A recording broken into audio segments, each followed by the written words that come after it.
Hey everyone, how's life? Good. Oscar is good. That's all the evidence I have.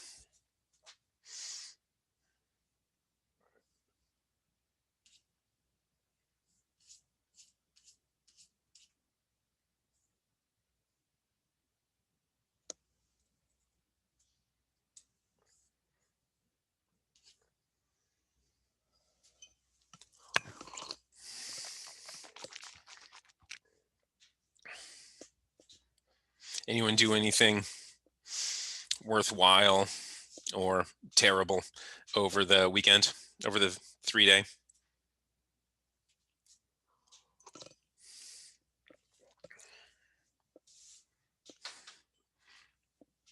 Neither worthwhile enough or terrible enough to report. Sounds like. Okay. Thermal stress, number 4. We're going to keep going. We have at least one more day of thermal stress, and then we'll switch into the cold. What happens when you get into winters that don't live in California? Winters that are in Maine or New Hampshire or Vermont or something like it, Canada or Alaska or whatever. Winters somewhere north of us, what that feels like. That'll come next. But we still have California physiology for today and Friday, and we'll see how far we get, and potentially Monday. You know, the types of situations that you're going to find yourself in with this stuff. That 37-degree range, give or take a little bit, depending on who you are and when you are in the year and in the day. And what you've eaten. If you've just finished having a huge meal, maybe you're a little bit hotter, the thermic effect of food. There's all these things that are gonna affect it. The Carl Wunderlich stuff and all this variability based on who you are and where you are and when you are and how old you are and the way we measure these things. Rectal temperature, that's the best one. Heat injuries, definitely something to avoid. Heat injuries, avoid those because these can be chronic. The transition from acute to chronic, it just depends. There's always, whether it's overreaching to overtraining or it is some exposure. You do the same thing with sugar, right? Just eat carbs all the time. And at some point, there's a transition into a really tough to cope with chronically insulin resistance and insulin sensitivity problem. But for a while, the sugar, you just cope with it really easily. Insulin is really effective at coping with excesses of sugar until those excesses are constant. When those excesses just don't depart and it's every single day and it's sugar bite after sugar bite. And then you turn this corner somewhere not spectacular, right? You turn that corner somewhere tragic, and it's a guest that overstays its welcome. It's the same thing with thermal stress. There's an amount of thermal stress that you can tolerate in acutely in the short term, and there's an amount that you can't tolerate, but it's still acute. And then there's an amount that you can't tolerate and it becomes chronic, uh, potentially. It again depends on who you are. And at the end, the very end of thermal stress, we'll talk about different populations, natives and visitors. And were you born into this? Is this your heritage and ancestry and childhood? Or is this something you are now experiencing for the first time? You moved to Stockton from Russia and this is hot and weird. And okay, well, you probably don't have thermal tolerance as a part of your normal constitution, and there are likely to be higher incidences, higher risk of experiencing heat illness. We know the types of people and the types of situations that can predispose, that can increase risk of exposure to having an adverse outcome. Enzymes can go wrong, hemoglobin, how it works, how hemoglobin is going to be directed, how hemoglobin is going to transfer oxygen, and the guidance that it has is in part pH and carbon dioxide and temperature. And so there are things that direct, not quite dictate, but direct where hemoglobin is going to be more likely to release its oxygen. Cardiac drift, you know what that is. You know what happens to metabolism in the presence of heat stress, of exercise, especially in heat stress, when you're combining thermogenesis, metabolic activity, the generation of heat, and climate, ambient temperature that's hot, and the humidity also, because you can't sweat in humidity very effectively. Central nervous system gets a little haywire. We've all seen that there's viral-ish videos, not COVID viral, but like flu viral videos of people crossing the marathon finish line, and they have this acute onset dementia syndrome, and then it's returned as soon as they get carbs in their mouth, and or the heat stress departs them or whatever. Oh, so that gradient determines so much. Just keep that gradient in mind. We know how all of this works. Interrupt me. Let me pull up the chat box. Interrupt me if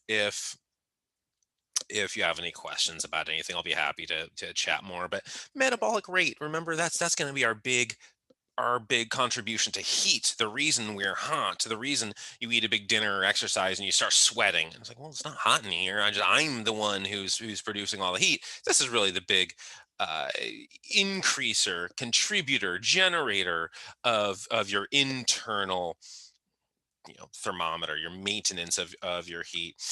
And conduction, that's not much. Conduction doesn't do much. It depends on if your whole body is wrapped in something very conductive and it's either hot or cold, sure.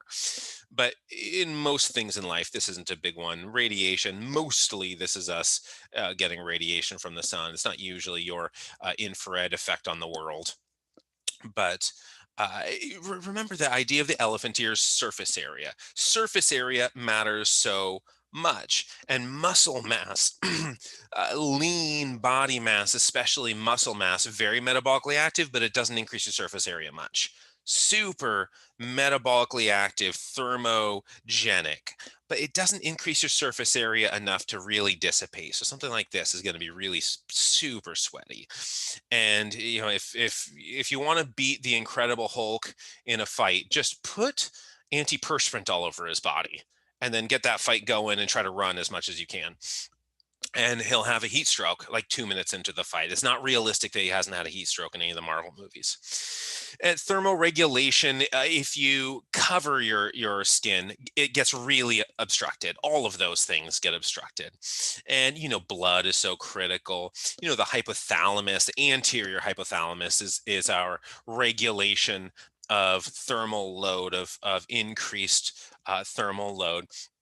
The sweat glands, this has been centuries of seeking out these things and finding, okay, here's like millennia really, but in more recent discoveries, centuries of figuring out what they are, where they are, how they work, how many we have of these things, and quite accurately counting them. Carl Kraus was pretty accurate.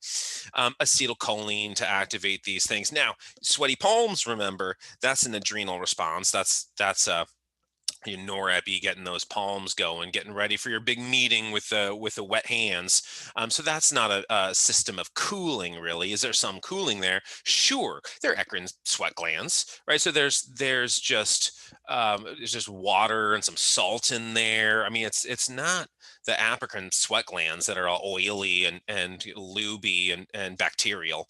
Uh, but how much cooling are you going to get out of the palms of your hands? You're just going to embarrass yourself in a handshake. That's really what it's doing. Or you are increasing tactile sensation, and you are increasing the coefficient of friction in whatever it is you're holding. You're increasing the coefficient of friction in your axe handle or something, your club, whatever.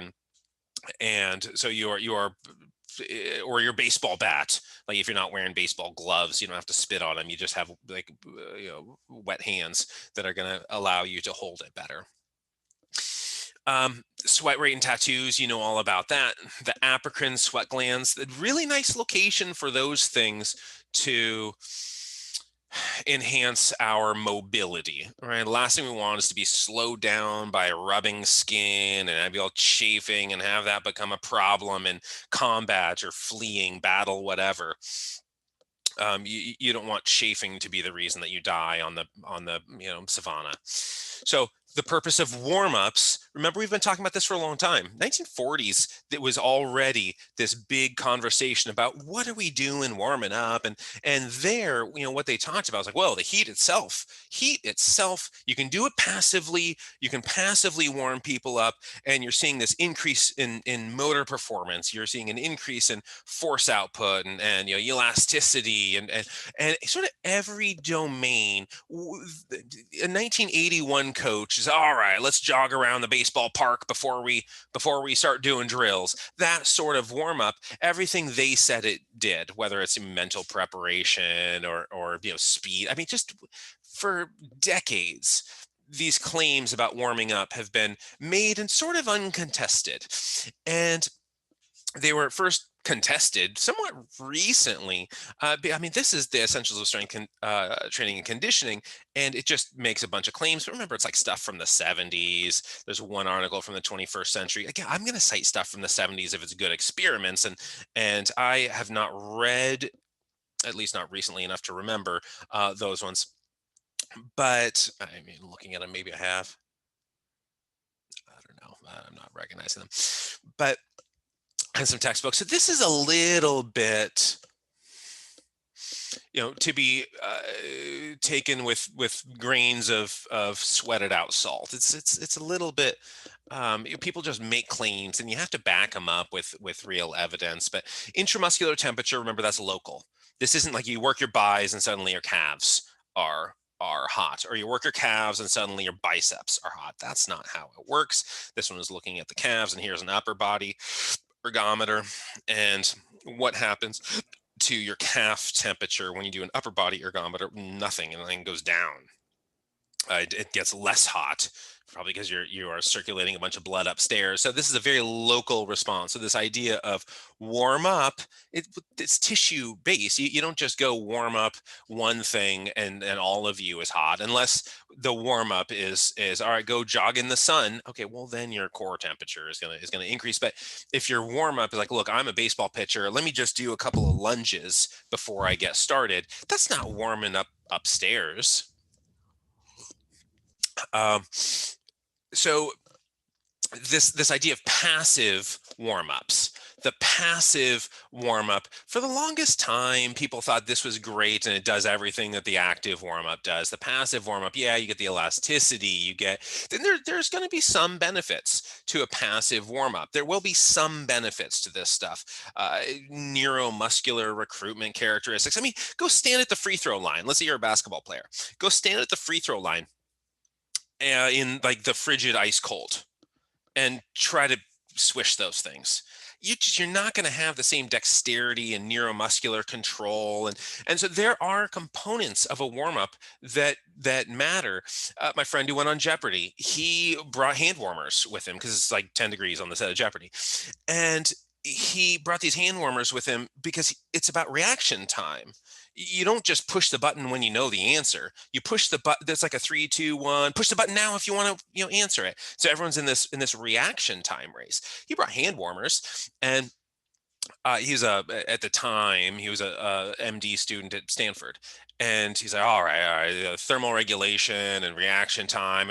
So there's going to be some components of a passive warm up that are going to be of value. So when I poo-poo it, as I'm doing now, or as I'm about to do anyway, I'm not saying it's worthless. I'm saying it's worth less than we have than the value we've classically assigned it. So when people say you will have better force output and you'll have better elasticity in your tissues, we don't really see those things. I mean, just microwave people to heat, and their muscle isn't performing any better in all these classic ways that we've been saying it does for, since like the Thomas Delorme days, 1945. He was 45 too. He wasn't 45 years old. 1945 is when that publication came out. But this is with isometric strength capacity, force production, same thing. As the cold did better. The cold did better than the warm up group. So if you want to produce some isometric force, go stand in a frigid bath first. Don't stand in the hot tub. And so there are some components of a warm up that we have to be cautious in pretending they're effective. Uh, think specificity of everything, the specificity of the warm up. Are you a swimmer? Well, warm up with swimming strokes. Are you a basketball player? Warm up with basketball things. Are you a soccer player? Why are you warming up your upper body? Just figure out what it is that your sport requires and perform some tasks. Get those tissues ready. And there can be an effectiveness on several levels, but not every level that we've been assigning them. Now, one thing, remember the Bohr effect, where metabolically active tissue is determining where those oxygens, where those things are going. Heat and carbon dioxide, these things are going to increase with use. Now, it's not going to increase in your biceps. Remember, you do the upper body ergometer in your calves, like the temperature goes down, because you have to know where to deliver all this heat and metabolism. The more ATP you're spending, the more degrees you're accumulating, the higher the temperature in that tissue, but not elsewhere. So again, if you're a baseball player, the lunges, maybe for the pitching involves a little bit of leg work, sure, but this is not, I mean, throw the ball a few times. I mean, that's what's going to get the tissue ready. I wouldn't ice before you go pitch. That strikes me as uncomfortable and potentially dangerous. At least you're not going to win the game if you're doing that. Try to throw a strike at a reasonable speed. So there is an effect to warming up, but locally is really where we're seeing a lot of these effects. Pre-cooling, we know, and I'm going to talk about it today, but we know that elevated core temperature, your elevated core body temperature, not the temperature in your, triceps or something, but your abs or whatever, but your elevated core temperature is going to compromise aerobic performance a great deal. What can you do before aerobic performance to ward off some of that compromise? Cool yourself down, right? Cool yourself down a bunch. Now, the esophageal temperature, this is only a half degree Celsius lower, but the skin temperature by 4.5 degrees, because this is a closer uh, number, a closer assessment measurement to your actual core temperature. Skin temperature, that's not really your core temperature. What temperature is your I don't know, your aorta right now? Well, it's not the same temperature as your skin. You'd be dead if it were. So when we're altering our tissue temperatures, core temperature is what we actually care about, and we have to be cautious in the way that we measure these things. Now, pre-cooling, it's going to depend on who you are. It's going to depend on injury states and training states and what the task is, and do you have a history of illness or something, and how this works, how long it lasts, how profound it is it dangerous? But in general, maybe 45 minutes, something like that, and it sort of dissipates, and you become like a normal person temperature. But it's if you're a soccer player, I would do pre-cooling. I would warm up. That's not helpful. I would do pre-cooling if you're a soccer player and in like Idaho in the winter or something. Okay, you warm up. I mean, try to stay as warm as you can. Put on like, a fleece uniform and stuff. But if it's California and you're a soccer player, warming up, I don't know if that's helpful, because you're going to be over warm like 2 minutes into the game. And so it's probably more valuable to pre-cool in situations like that, especially something like cross country. Now, moving forward, when we talk about heat, it's not just there are characteristics of a climate that matter too. And the what's called wet bulb globe temperature, you may have heard of this before. It's a way of taking into consideration some of these other domains of climate, of the ambient air, because it's not just what the thermometer says. The humidity matters, the wind is going to matter, right? You're going to get some convection in there. The radiation, the cloud cover, So what is the radiation situation? Is it super cloudy in 80 degrees? Is it super sunny in 80 degrees? Is the sun angle, is that just like beaten down on you? All of these things matter. You know the equation. What is the wind doing? Do we have some convection? Is it easier for evaporation? Is the humidity so high that you can't evaporate?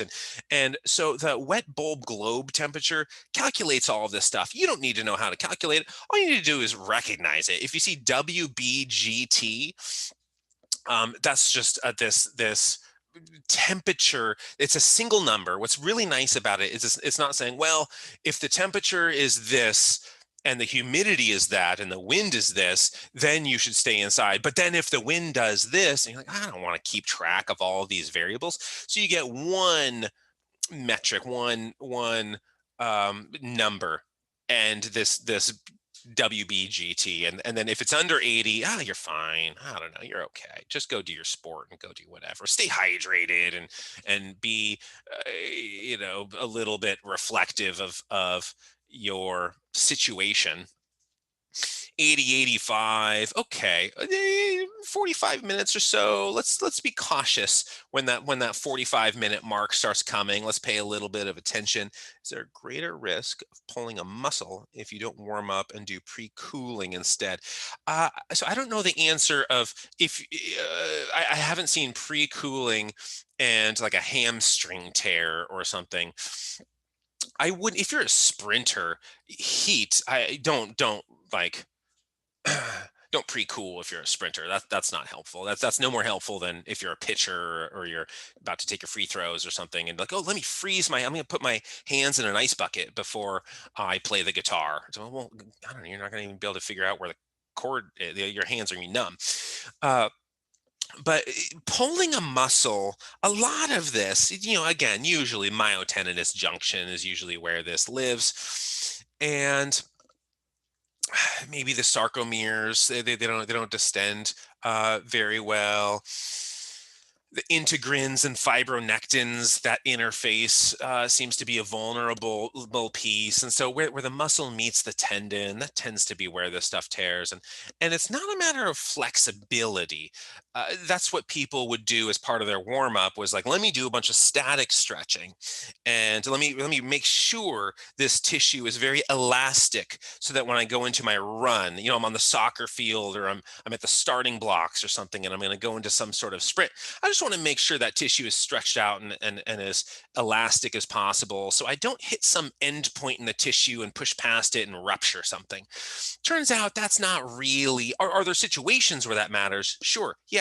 But is that really what's culpable in a lot of these injuries? The answer is no. It's previous exposures to something. It's specificity of adaptation. And I'm not really answering your question here, but if what causes the injury is usually explosive eccentric forces, eccentric forces, right? This lengthening force, and these explosive forces in a range of motion that the body hasn't maybe been exposed to a great deal, and there's an amount of load and speed through a range of motion. It hasn't seen all that much, and that's the cause of these injuries. And if you want to reinforce the tissue, then do a bunch of strength training, a bunch of eccentric loading through that tissue.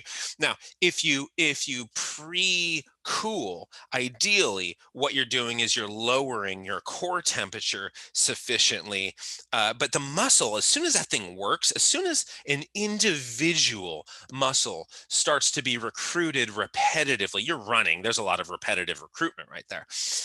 That locally is going to heat up and offset the pre-cooling in that particular tissue. Hopefully your bank of cooling retain. It's not just immediately your core temperature is up to normal, but local temperatures are going to inflate pretty rapidly. And so what I haven't read is you're going to do a sprint. You're at the starting blocks and you ice your hammies and what happens in your sprint. I don't think that's a good idea. I don't think that's helpful. Well, it's definitely not helpful. But my hunch is there's harm that would be done in that if that were your approach, if that were your your conditioning, if that were your preparation, was to let me ice my hamstrings before I do it. Yeah, there's some evidence that you ice your hammies and you get some isometric contraction force output that's higher, but not velocity and coordination. And I mean, that's not going to be helped. So I don't have a good answer to your question. I talked around it for like 6 minutes or something, but in soccer, you're probably not going to get out of the pre-cool situation and be immediately in a full-on sprint. You're probably going to run for at least 15 seconds, 20 seconds, something like that, before the first kind of amped up chase the ball moment happens. And if you run for 30 seconds, a minute or something, you probably have enough local heat accumulation in the relevant muscles to ward off any adverse frigid rigidity. I say that without the evidence of citations. I say that as I've read a bunch about muscle, and this is the best hunch that I can give you. Is it a perfect hunch? No, but that's what you get from me for the day. Now, when we look at the climate, when you look at the heat and that wet bulb globe temperature, right? We're going to have a bunch of people running marathons, and these are big ones. I can't just go run the Boston Marathon. Now, famous people can. Famous people can just get invitations to run the Boston Marathon. Everybody else needs to qualify for this thing. How do you qualify? By being a really good marathon runner. You have to have these registered times that qualify you for the Boston Marathon. I can't just be like, okay, as a class project, ACSM is in Boston this year. Let's all run the Boston Marathon. We can't do that. Some of you, I mean, Kendall probably could because you just run one beforehand and qualify. Some others of you, maybe, right? You might be fast enough in some aerobic capacity, but most of us, we're not going to make it in here. So these are good runners. The people they're analyzing here, these are good runners. And what they're looking at is the temperatures. The temperatures that people are running in year after year after year, and looking at the elite runners and going through the quintiles, which just means quintile 1, or these are quartiles, not quintiles. There's only 4 of them. So quartiles, like, it's just, this is the top 25% of runners, males. These are only males.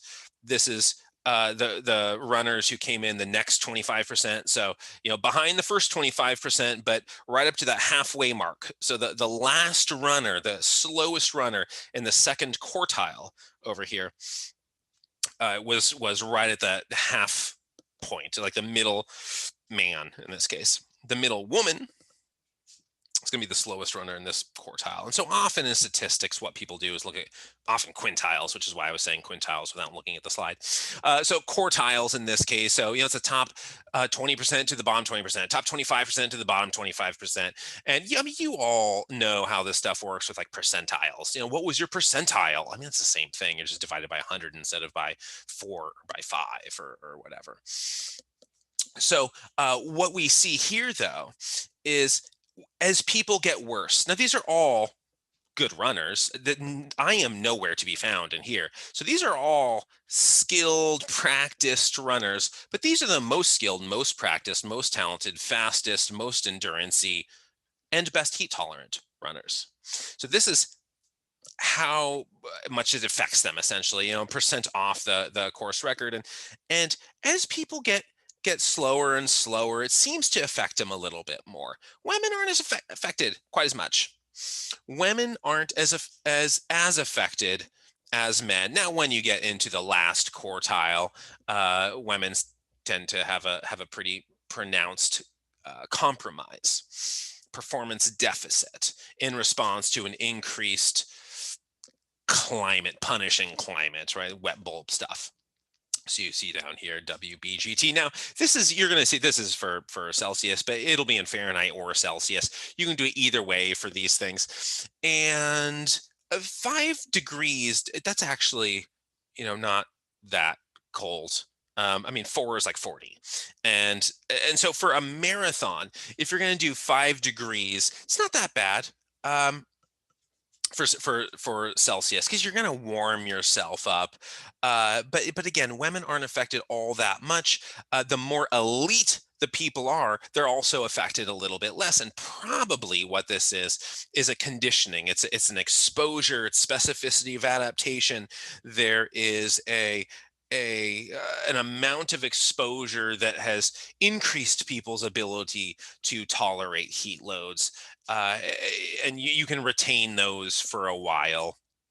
So people are probably more equipped to endure the climate at the elite level, and then you get down, pretty far, the 50th percentile, and certainly below that, and people tend to be more susceptible to heat stress compromising their performance. So the summary of this one was women, they weren't as affected quite as much, but also the less elite somebody was, the more they were affected. So as the WBGT increases, you see compromise in marathon performance. There are some limitations with that one, kind of year by year by year, but it's not a bad analysis. It is consistent enough findings that you would that is trustworthy. So this one, cycling. So when people start most of these trials, what they're looking at is cycle ergometer, and can we manage.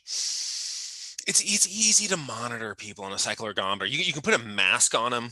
You can control the temperature in the air. It's a little bit harder to manage people when they're running a marathon. I mean, you can put them on a treadmill and stuff, but cycling is just so easy. You just put them on a bike and they don't shake all that much, and there's not just drool flying everywhere and bouncing all over the place. And it's much easier to control cycling, and so that's what a lot of these are cycle studies. Now, this was the best performance, the longest time to exhaustion. So they took a bunch of healthy people and had them cycle to exhaustion they had them cycle at different temperatures. And so remember, again, that's like 40 degrees. And you get up into that hot stuff, 31, that's like 90 degrees, 85, 90 degrees, 31 Celsius. That's hot. And you can tell that it's hot when you look at what people are doing at the 31, this little triangle, fall triangle. They don't go very long, right? So what is the oxygen consumption? Well, not much, because they just give up, right? You sort of stop consuming a bunch of oxygen when you're not even pedaling anymore. And 4 degrees, there was a lot of oxygen consumption, but this will come back later when we look at aquatic uh, exposures to temperature. If it's really cold, you're adding some additional thermogen. I mean, you might be shivering while you're pedaling, and it's possible that you're not. I mean, 40 degrees, you might not be generating enough metabolic heat to offset the dissipation of that thermal load. And so it's possible you're shivering and increasing oxygen consumption that way, and there's additional factors that are contributing to that. But that 11 degrees right in there, I mean, that's a nice temperature to cycle in, and that was the optimal performance. People went the longest until exhaustion. They had a lot of oxygen intake. And this one, again, cyclists, but we're looking at elite cyclists here. And they had these two different cycling conditions: hot trial, and I think it's neutral trial or something like that. So it's 23 and 32 degrees. Again, 32 hot Celsius, 32 hot. That's 90 degrees or whatever. And then the 23, that's like 70, 75 degrees. It's okay. That's still kind of warm. It's kind of warm for cycling, but that's not bad. I mean, you get up into 90 degrees, and that's hard to even just sit there. I usually want to turn on the AC when you're just sitting there. And cycling, it's going to compromise your performance. And how do they measure it? Well, what was the power output? So 5 minutes, 10 minutes, 15 minutes, 20 minutes, 25, 30. They did 2 tests. These athletes, these elite, they were very trained cyclists, and they did 2 tests for 30 minutes each, and to a maximum that they could perform. for 30 minutes. And when you look at the neutral trial, just power output's higher the whole way through. The hotter it is, the more compromising it's going to be to performance. And now getting into the water, right? We have aquatic people here too, and the temperature of the water is going to be even more important than the temperature of the air, because we don't dissipate heat very well in the water if we're trying to offload it. Like, how are you supposed to sweat and evaporate? I mean, maybe if you're a bad swimmer, you're like your body's too far out of the water and you get a little bit of evaporation or something, but you're sort of just covered in water the whole time. You're not evaporating, and it can become a problem. Now, if you get into really cold water, right? Cold water, what is the VO2 max?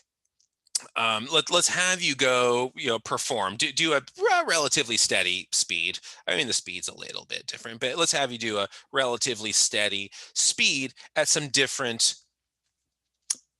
temperatures of water. Now, 50-degree water, that's Fahrenheit, 10 Celsius, 50 Fahrenheit. That's cold. In a pool, that's really cold. And so when we see this really high oxygen consumption, they're going at 65% of their VO2 max when they're in the 10-degree water.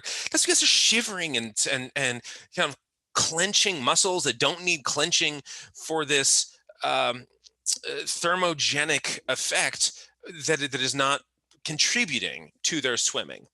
Now, as you get warmer and warmer in the water, 25, that's 75, 80 degrees, that's getting 80-degree water is pretty warm. Your performance is going to start to suffer at some point in there, and I think Caitlin can explain what the best temperature for swimming is. She will know far better than I do.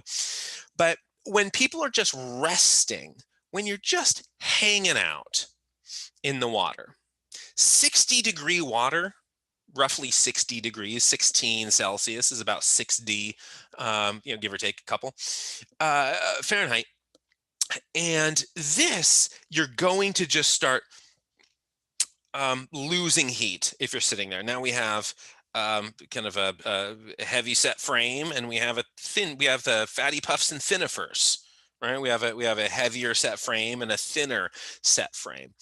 And just sitting there, both of them are gonna start their rectal temperature, something very close, as approximate as you can get to core temperature, is gonna start to fall. But swimming in a lake that's 60 degrees, right?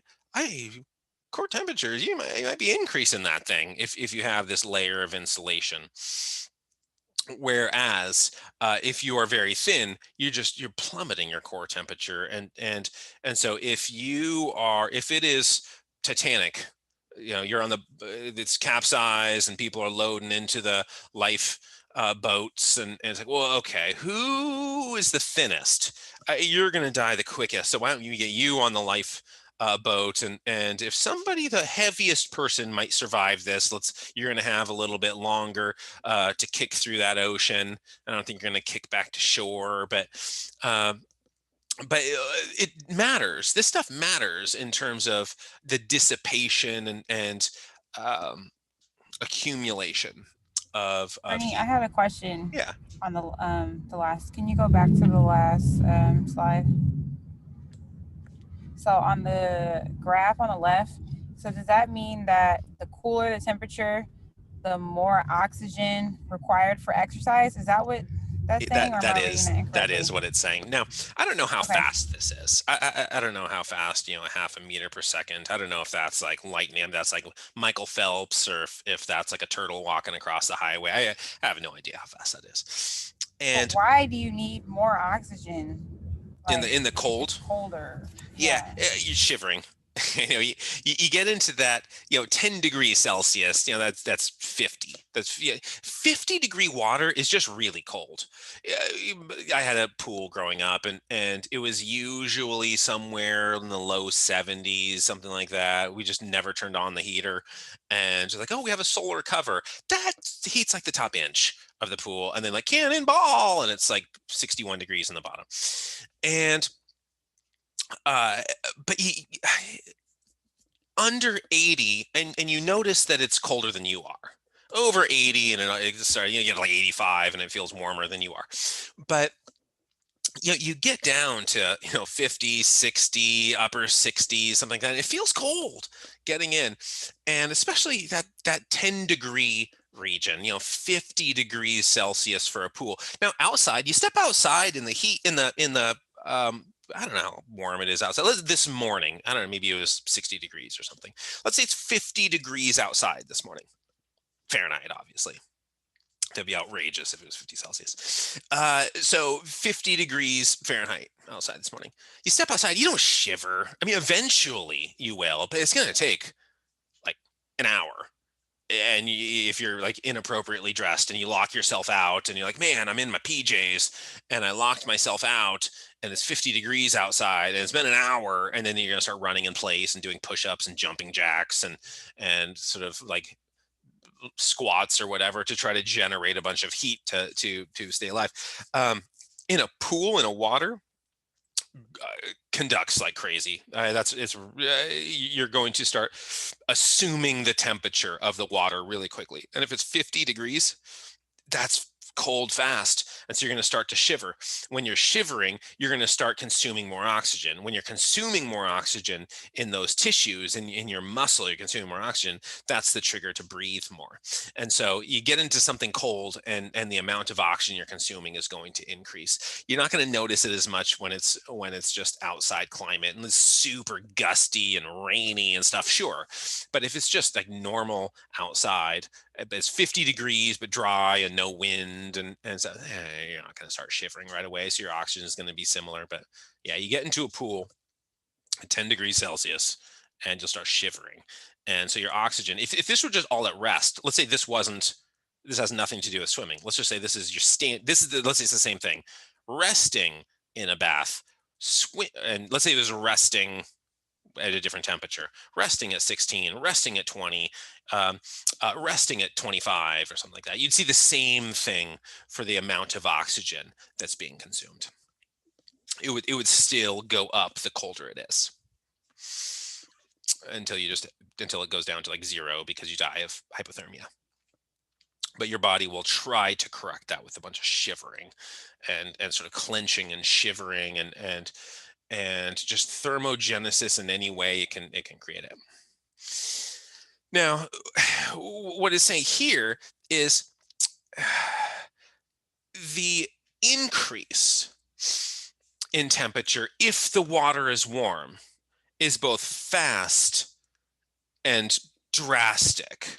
It begins to happen pretty quickly, and the magnitude can be great, and it can be lethal. And we'll talk about that in a second. You can get heat strokes during swimming if the water is too hot. If you're trying to do laps in like the kiddie pool, like the pool that's 85 degrees, like the little kids are playing in with their noodles and peeing in the water, and the pool's hotter than their pee and whatever.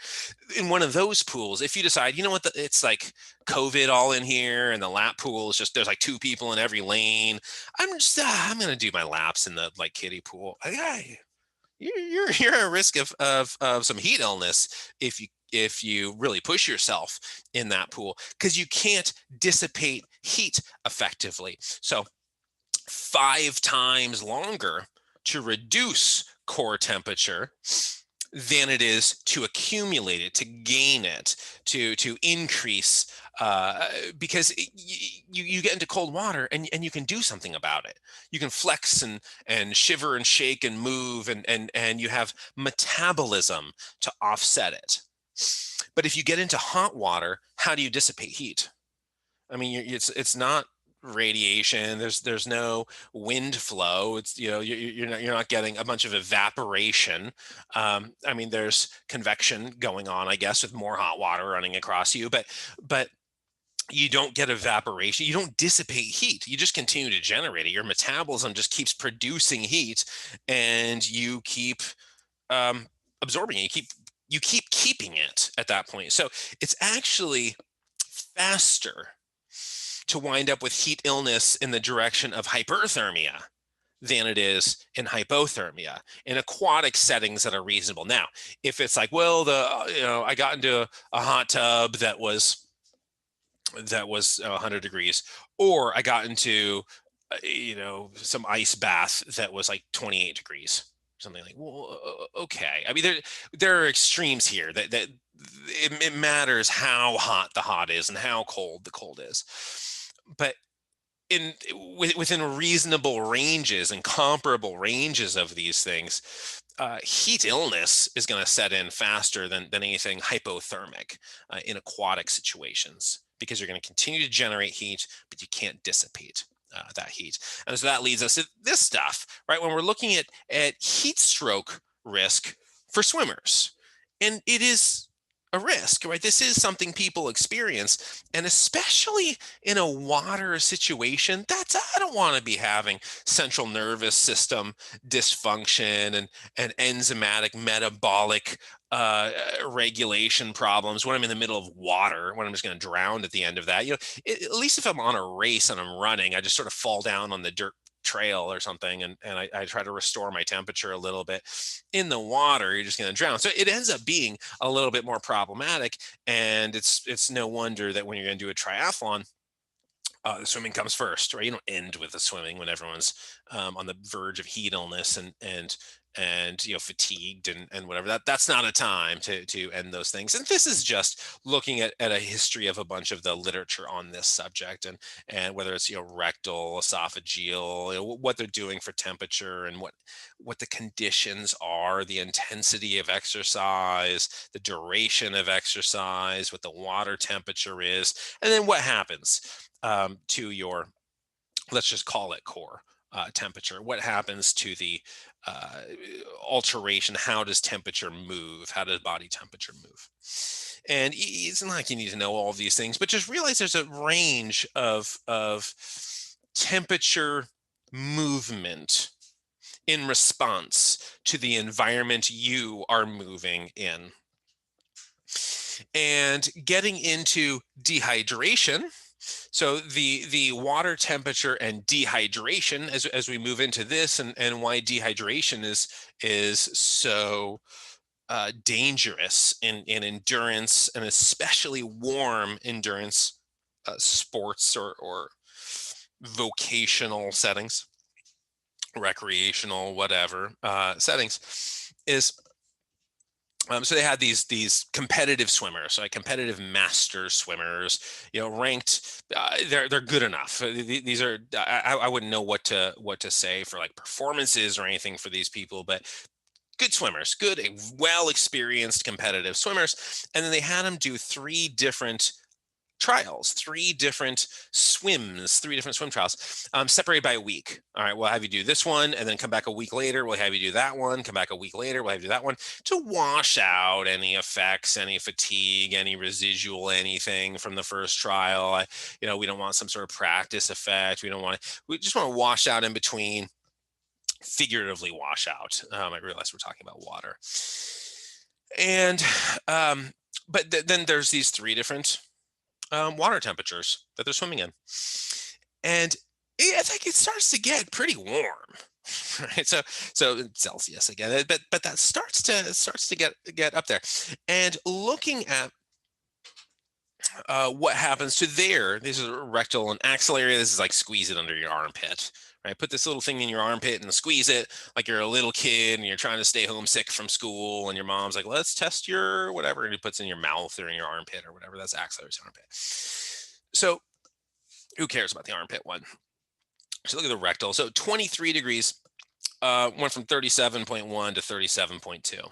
That's like no change. Their temperature essentially stayed the same. 27 degrees, 37 to 37.9. So it basically went up a degree. 32 degrees, again, went up a degree and a little bit. So 0.2 degrees Celsius warmer. And the warmer that water gets, the more rapid that accumulation of heat. And what you see in these three conditions is, look at their sweat rate. At 23 degrees, sweat rate was low. At 32 degrees, there's a lot of sweating going on, but it's not evaporating. It's useless sweating. That sweating doesn't accomplish anything. You're just adding salt to the pool. This is really all you're doing. Like, well, okay, the water level is going to go up a tiny bit, and let's get some sodium in here. And their body weight, so the body weight loss increases. Now that's a direct reflection of fluid loss, because you don't, it's not like you're burning up, you're not going through like autophagy and like losing protein as you do the swim, and glycolysis isn't just like ripping through your carbs and fat metabolism. Certainly, I mean, watch people go on a weight loss diet. I mean, if you could lose weight this rapidly and it were fat, like, I mean, every single person in the world would be the exact body fat percent they want to be, because like, oh, let's go swimming for a day and I'll just burn through everything. So uh, whenever people are doing these assessments of how much fluid did you lose, they just measure the body weight. It's the easiest way of doing it. Like scooping every little drop of everything off of the skin, because there's also, you have to capture the breath, right? There's all this fluid loss in your breath, and there's just sort of too much to capture. Is it a crude way of measuring how much fluid loss there is?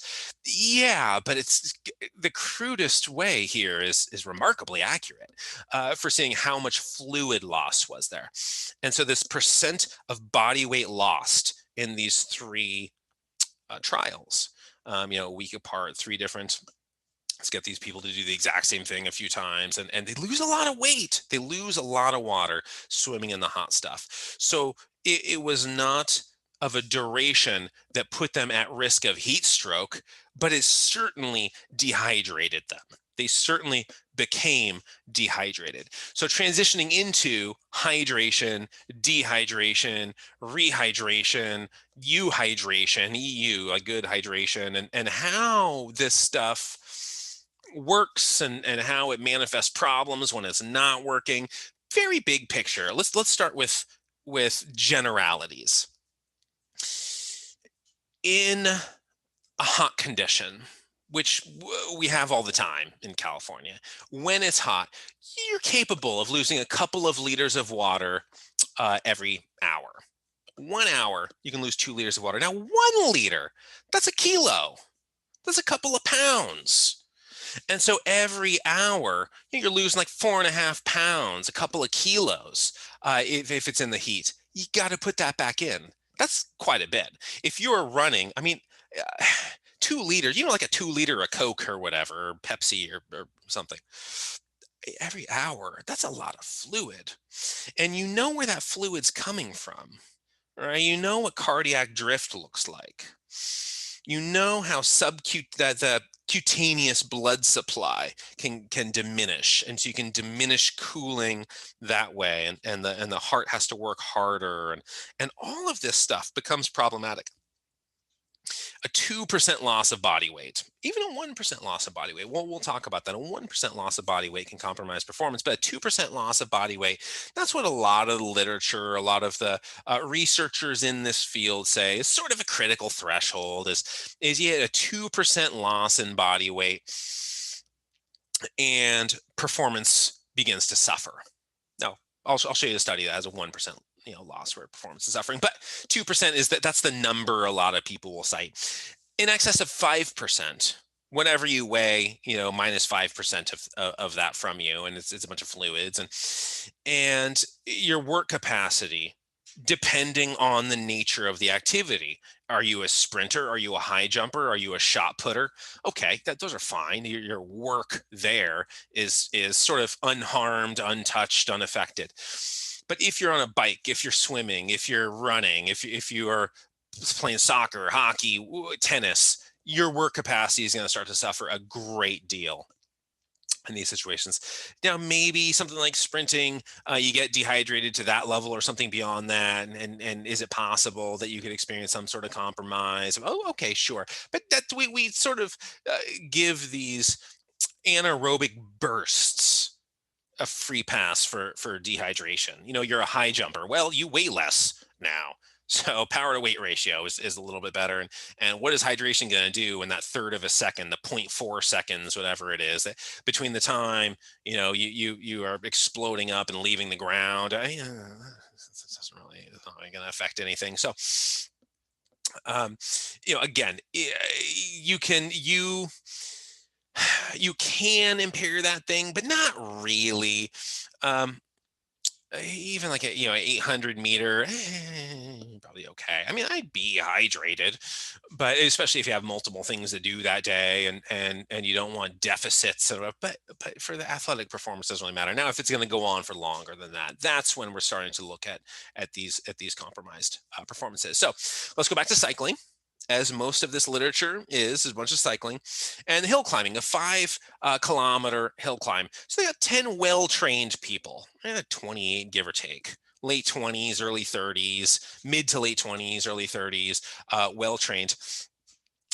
1 hour of steady state cycling and no drinking. And and then this is that 1% one, right? So then they had them do this 5 kilometer ride. Either you hydrated, which means like your hydration is good, you're set, this is where you should be, you're healthy, you're ready, you're not going to suffer. Or 1% dehydration. And the key points here was even mild dehydration,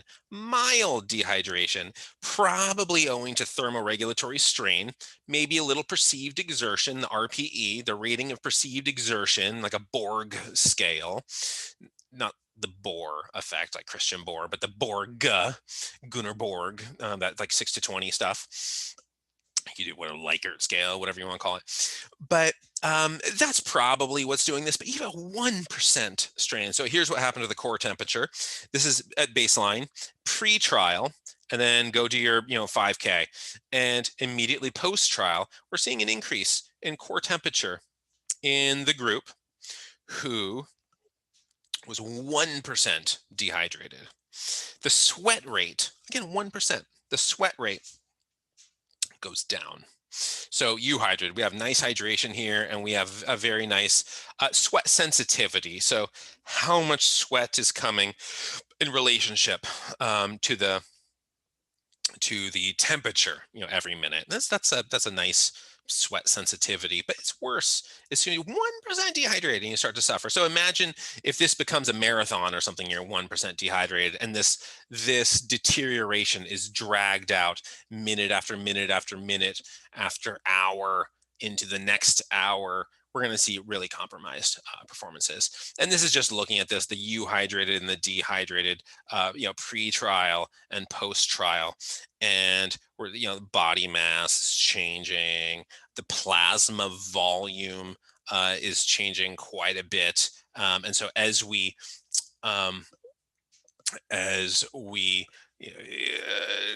lose more and more hydration, our blood volume is going to decrease and decrease and decrease, and then we're going to get that cardiac drift effect.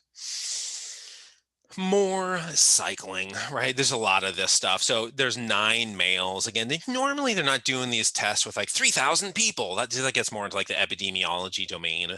But when you're collecting a ton of data, those of you who have done data collection before know sometimes you have to work with this like 9 people if you're collecting a ton of data. So here, 65%, we're going to cycle at for 90 minutes, followed by a time trial. And what they saw, so here's 1% dehydration, here's 2% dehydration. So again, 1% dehydration, 2% dehydration. This is going to accumulate as it goes. Are you drinking? Are you staying hydrated? Are you not? The RER, right? So this is a metabolic indicator of what's happening. And the rating of perceived exertion, that's what the last one was talking about, where the dehydrated trial, the dehydration trial, is experiencing more emotional, psychological strain, right? This is harder than I thought it was going to be. That where you're just exercising and it's like, this is way harder than I thought. That thing. And 6 to 20 being the Borg scale. So here's we're at 11. And so you think if you're if you're like between the ages of 18 and 28 or something, you're between the ages of like your teenage years and your late 20s, it's fine to use the Borg scale, and it's supposed to correspond to your heart rate. So 11 would be a heart rate of 110, 12 would be a heart rate of 120, 13 rating of perceived exertion of 13 would be a heart rate of 130, 140, 150, 160. And who knows what it corresponded to? Certainly the authors would, but the dehydration trial was increasing their perceived exertion. Now, this is, you just report it, like, how do you feel on a scale of 6 to 20? And they look at you sort of confused and then give you a number like 13 or whatever. It doesn't make any sense to anybody. Like, why not just say 1 to 10? But and then, the higher the RER, this with the dehydration trial, this is going to be your more carby right here, and a lower RER, you're going to be more fatty in your metabolism. Core temperature, right? 1% dehydrated, 2% dehydrated. We're seeing an increase in core temperature, especially as soon as you hit that dehydration mark. That core temperature is really going to change. Heart rate, you're going to see, obviously, if you are dehydrated, you're going to get lower blood volume, and the consequence of that, you're going to see this cardiac drift from the dehydration. And so you'd expect to see the heart rate do something similar to that. And they're getting up there for the heart rate. Those heart rates are getting pretty high. Now, let's follow them farther. All right, let's keep going. Percent of work completed. So here's a dehydration group. So here's the 2% dehydration, the core temperature difference. And let's drag it up to 3% dehydration. I mean, that's like, I don't know, 39, over 39 degrees. We're getting hot. That's like 102 degrees. And as we talk about, heat stroke being maybe 106 or so, and, heat exhaustion, maybe 104, we're hitting like 102 with this, but you're nowhere near that. You're like 99, 99 and a half. You're like not even 100. I don't know, maybe like right around 100, but that's fine down here if you stay hydrated. Up here, man, I mean, this is like sub 100. This is like 102. Ballpark figures. It matters. This stuff really matters. You imagine you keep going. Imagine you keep trying to exercise in this situation. The consequence of that. Now, imagine the temperature is worse. Imagine the wet bulb globe temperature is higher. Whether that's radiation or whether that is it's direct sunlight or whether it's a wind situation or it's humidity, whatever it is. Your core temperature is going to increase into somewhat dangerous domains without that much effort. It doesn't take that much to drive it up. So fluid loss of 3% or so, you're going to see VO2 max going down. Your ability to perform is largely, not entirely, but pretty well connected to your VO2 max, to your ability to take oxygen from the air and throw it into the tissues, into the mitochondria.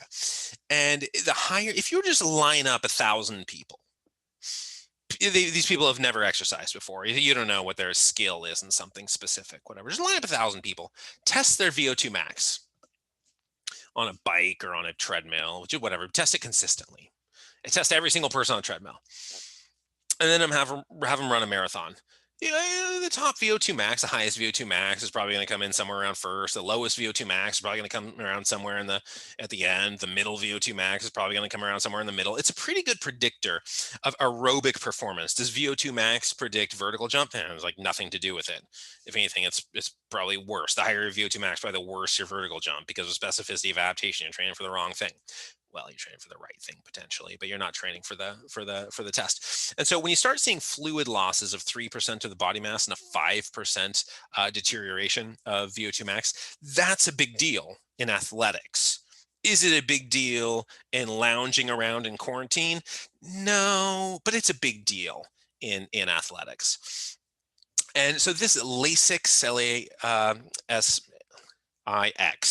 not LASIK the surgery, but LASIX, it's furosemide. It's a really potent diuretic. So you take this thing and you just find yourself peeing. It's like, man, I just peed. Why do I have to pee again? I have like overactive, bladder or whatever, and you pee as much as your bladder can hold, and it's been like an hour. That's what furosemide does. It's this remarkable diuretic where you just like pee out all. It's the equivalent of let's just dehydrate you in a hurry. Larry Armstrong, I've mentioned him several times. Now this is an old one, it's from 1985, but it's a great study. I mean, some of these older studies, some of them, not all of them, some of them are really solid studies, and I would say this is one of them. I mean, they use this prescription diuretic, and they have these well-controlled distances and well-controlled diuresis, well-controlled fluid losses, and they're looking at the performance differences in a 1500 meter, in a 5,000, in a 10K.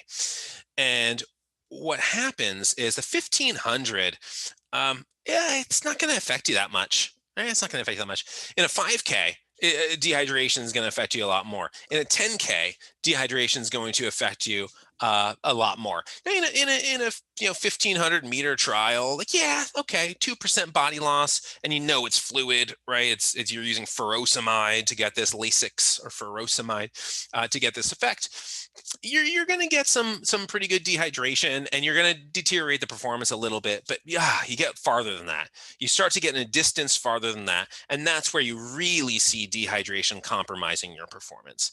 Get even farther than a 10K, and you're going to have an even bigger compromise and even more risk of heat illness. But you go under 1500, hitting 800, something like that, and how much does dehydration impair an 800?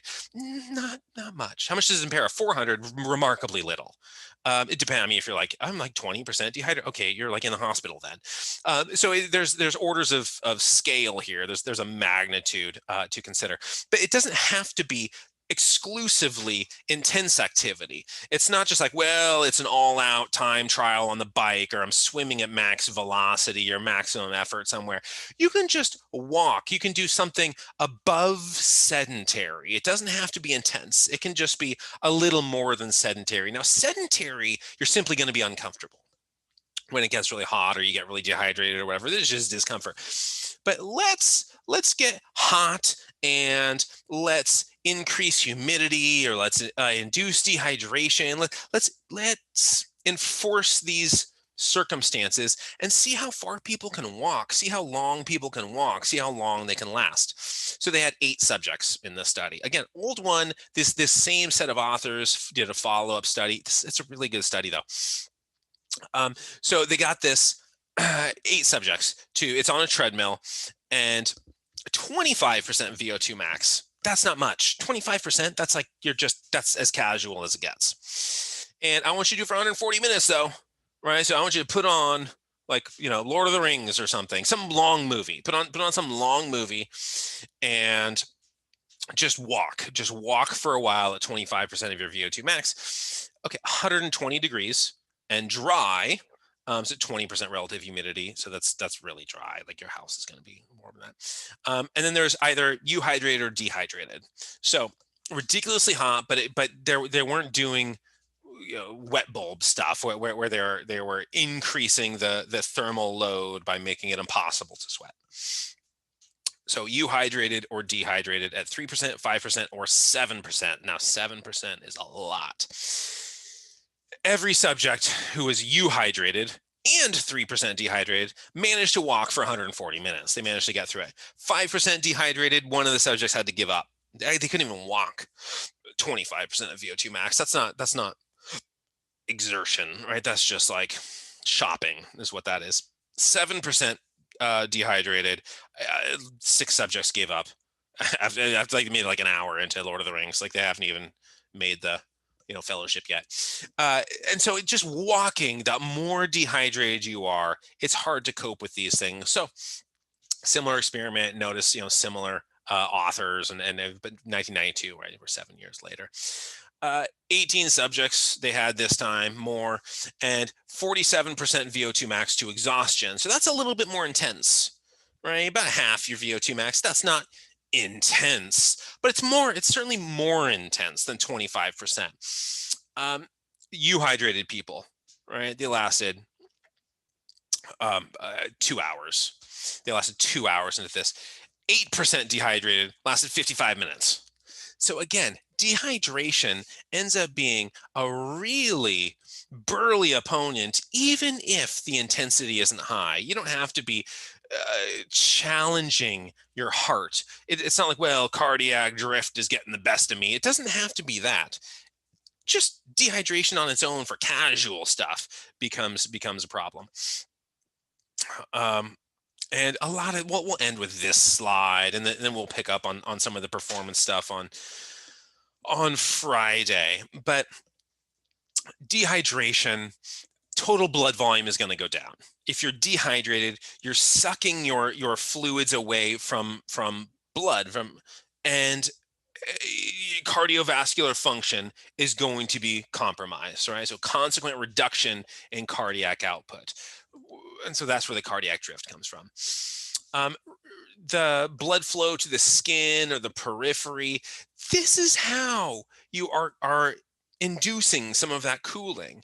Is the environment outside of you should be cooler than you are, ideally. If it's not, that's not going to be helpful. But if the environment, if it's 2 degrees cooler than you are, send that blood to the surface. If it's 5 degrees, 6 degrees, 1 degree, 20 degrees cooler than your core temperature, let's offload some of this into the environment. You can't do that as well if you're losing blood volume.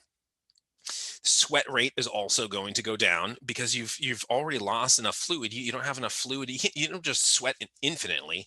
You don't just like take water from the air and make sweat out of it. Now I'll talk about on Friday. We'll talk about sweating and how quickly you can drink water and have it appear on your forehead, appear on your back. It's somewhat quick, but it's not like it goes from your mouth to your sweat glands. But it is still pretty fast. We'll talk about these different rates, and we'll talk about the nature of uh, gastric emptying, and we'll talk about cramps and some of these things that come up in the heat. So a lot of applications, we'll get into prescriptions and applications and how to make use of this information. But you're owing to these things, you just dissipate heat badly. And so your core temperature begins to rise even faster. It was bad enough that you're doing all of this metabolic, this kind of thermogenic activity, that your muscles working, you're generating all this. Now you can't dissipate, so your core temperature is increasing even faster, and your ability to tolerate that goes down, and then your metabolism just goes awry. Right? You stop doing fat metabolism, you become much more glycolytic and all of that. So we'll stop there, and then we'll do maybe one more day of heat stress, and maybe I'll go over a little bit on Friday, so we can wrap up heat stress. Unless I decide it's just too much, then we'll push it to Monday. Do we have any questions for today? I'm seeing some. Yeah, I have a question. Oh yeah. I was gonna ask, so for that WGBT thing with the whatever, it's higher temperature, right? Then you should exercise for less amount of time, right? Because you'll probably be like more fatigued, right? So, if like for like a performance standpoint, would it be better than to exercise or train in a more neutral temperature outside, so you can physiologically push yourself maybe for a longer duration, or maybe you could work harder until you reach fatigue? Would that be better? And then like competing at a hotter temperature, maybe like in a different area, or if you're training in a hotter temperature, so maybe you can't exercise for as longer and push yourself for as hard, because you're fatiguing more, because it's hotter, you're dehydrating more, and then competing at a higher temperature. So I guess, yeah, it's better to train at a lower temperature so you can physiologically push yourself harder, and then competing at that same maybe 90 degrees, compared to training at, I don't know, around closer to 90 degrees and then competing at 90 degrees. Super good question.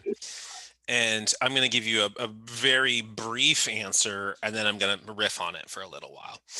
So the very brief answer is task analysis, specificity of adaptation. What are you training for? So if you're training for competition in the heat, you're going to have to learn to compete in that heat. And I'll talk about that, where there are some failures of coaching and athletic preparation, some historical examples where people try to use whether it's soccer or the Olympics or whatever, people try to use hot climates to acclimatize, acclimate if they're going to do it like in a lab or something, or acclimatize. Now, in cycling, what people would do is train low, sleep high, where or right after they train, they get in the hypobaric chamber, and so they cycle and cycle and cycle and cycle and cycle, and they're able to perform, right? They're able to actually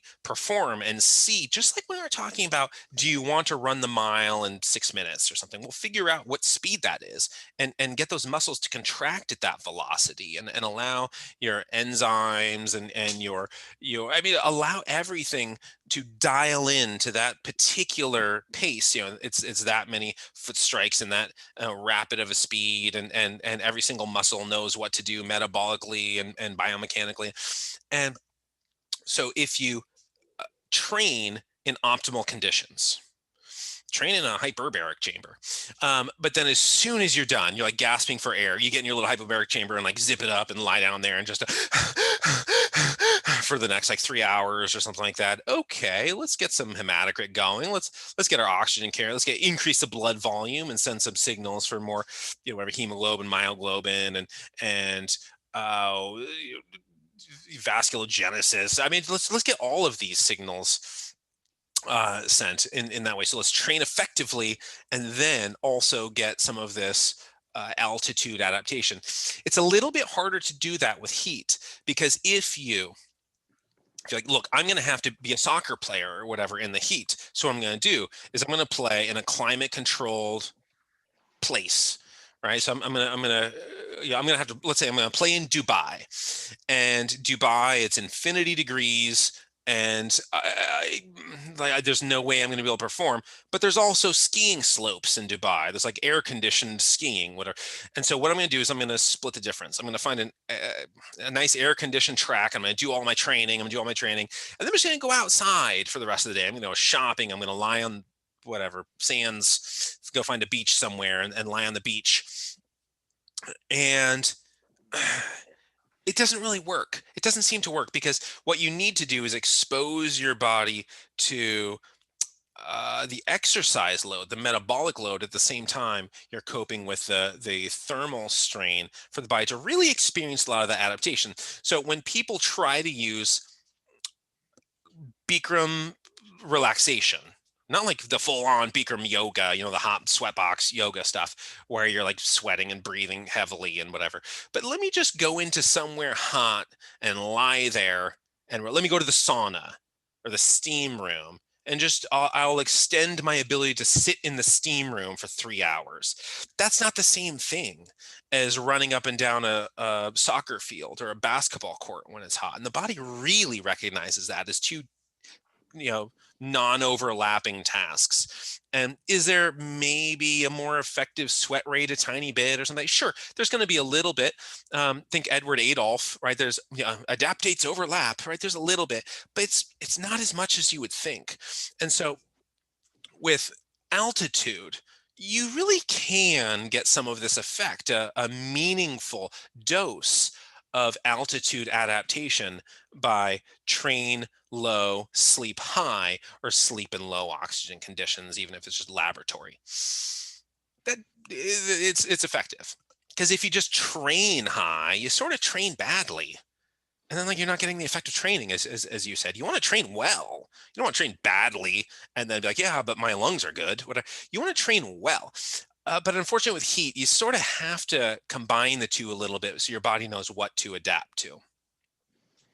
So the most important thing, that what I started with, the short answer, is task analysis. Figure out exactly what it is that you need to do, and it may be some of that is going to be 2 days a week. I'm going to do my intense training in a climate controlled place, and at least a couple of days a week I'm gonna start working in a lot of this heat exposure at the same time, and sort of gradually working your way in as you can tolerate it, but not eliminating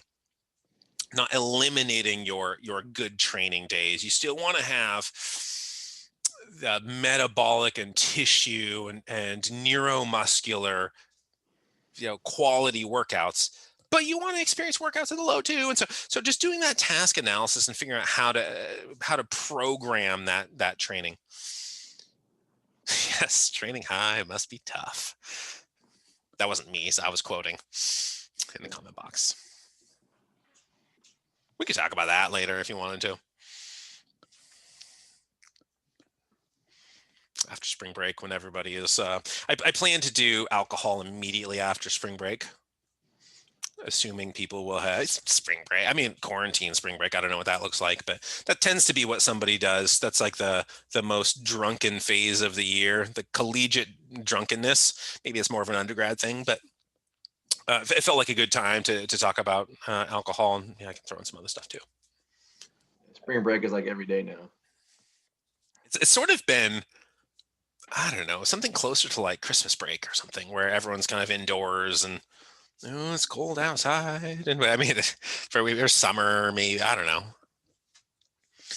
There's not as much festivity. Are you guys eager to get back to festivity? For me, like, I don't know, maybe I am. But there's a momentum. Object at rest stays at rest. Object who teaches from the kitchen table. Now I'm in my laundry room because I wanted to stand up because right before this class I sat down and did my office hours. But yeah, it'll be interesting when everything opens back up to see what objects at rest, how long it takes to get them rolling again, and what objects just burst out of the door.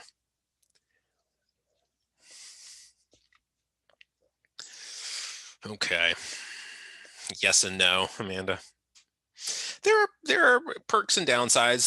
There's pros and cons to everything. I think the world has learned how to get by with, like, I mean, just all my groceries just show up on my porch. It's so convenient.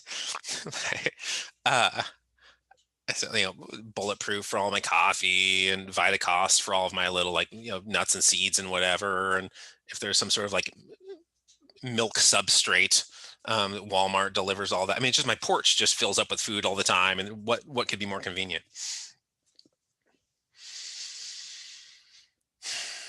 All right, let's get out of here, and we'll see how far, if we can come close to finishing like the thermal load on Friday. See you guys.